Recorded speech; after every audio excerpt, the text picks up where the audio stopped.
नमस्कार। Uttarakhand science education research centre में आप सभी का स्वागत है।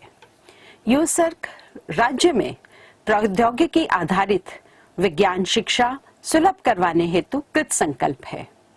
आज के इस तकनीकी युग में शिक्षा पद्धति में सम्यक बदलाव की आवश्यकता को ध्यान में रखते हुए शिक्षा के सभी स्तरों तक आईसीटी के समावेश से और विशेषज्ञों के माध्यम से विकसित ई कंटेंट सुदूर छात्रों एवं अध्यापकों हेतु उपलब्ध करवाया जा रहा है। हमारा विश्वास है कि ई कंटेंट एक मूल्यवान संसाधन के रूप में आपके चिंतन कौशल एवं रचनात्मकता में वृद्धि करने में सहायक होगा। धन्यवाद।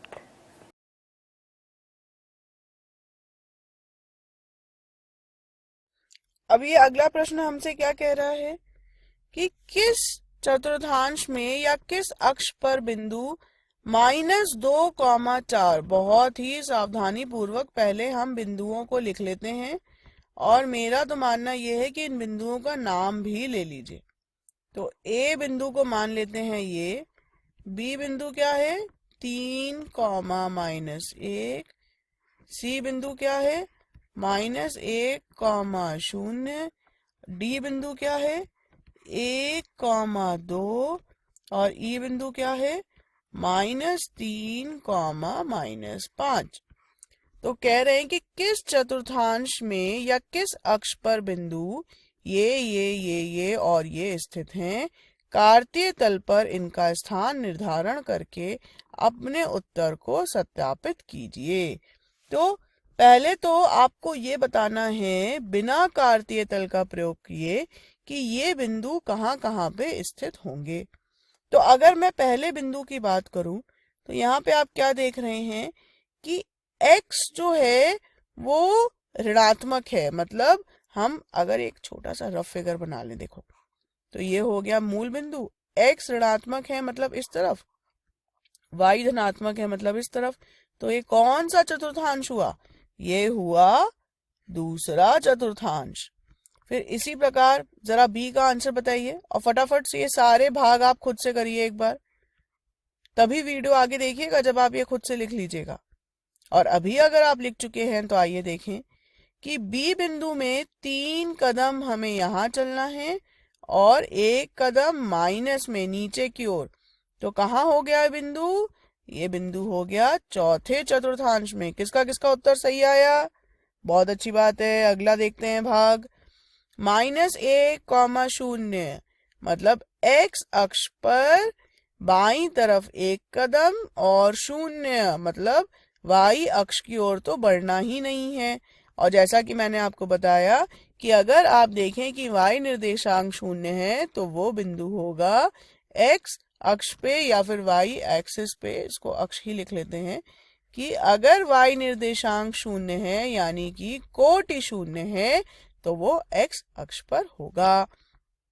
अगली बात आ जाती है d की, जहां पे हमें बता रहे हैं 1,2। तो 1 हो गया यहाँ, 2 हो गया, दोनों के दोनों बातें धनात्मक हैं यानी कि पहले चतुर्थांश की बात की गई है। और -3,-5 यानी कि तीसरे चतुर्थांश की बात की गई है। अभी प्रश्न अंत नहीं हुआ। कह रहे हैं कि कार्तीय तल पर इसका जो स्थान है वो निर्धारण करके उत्तर को सत्यापित कीजिए। तो पहले तो एक कार्तीय तल पे आ जाते हैं और अब जरा इनको हम यहाँ पे जो है इनका स्थान हमें निरूपित करना है। -2,4 ये हो गया बिंदु नाम ए। 3,-1, 3,-1 ये हो गया बिंदु जिसका नाम लिया बी। फिर हो गया -1,0 जो कि हो गया सी, 1,2 जो कि हो गया डी और -3,-5 कहाँ आ गए हम? -3,-5 जो कि हो गया बिंदु ई। तो इस तरह से हमें ए बी सी डी और ई मिल चुके हैं। और एक बार आप देख लीजिए तो क्या हमने जो बातें लिखी वो सही है? जो बिंदु ए और सी है वो कहाँ कहाँ आ रहे हैं? ए आ रहा है दूसरे में, सही बात है, और सी आ रहा है एक्स अक्ष पे, ये भी सही बात है। बी आ रहा है चौथे में, ये भी सही बात है, और डी आ रहा है पहले में, ये भी सही बात है, और ई आ रहा है तीसरे चतुर्थांश में, ये भी सही बात है। तो सत्यापित हो गया ना? तो इस प्रकार से आप कोई भी प्रश्न हल कर लेंगे।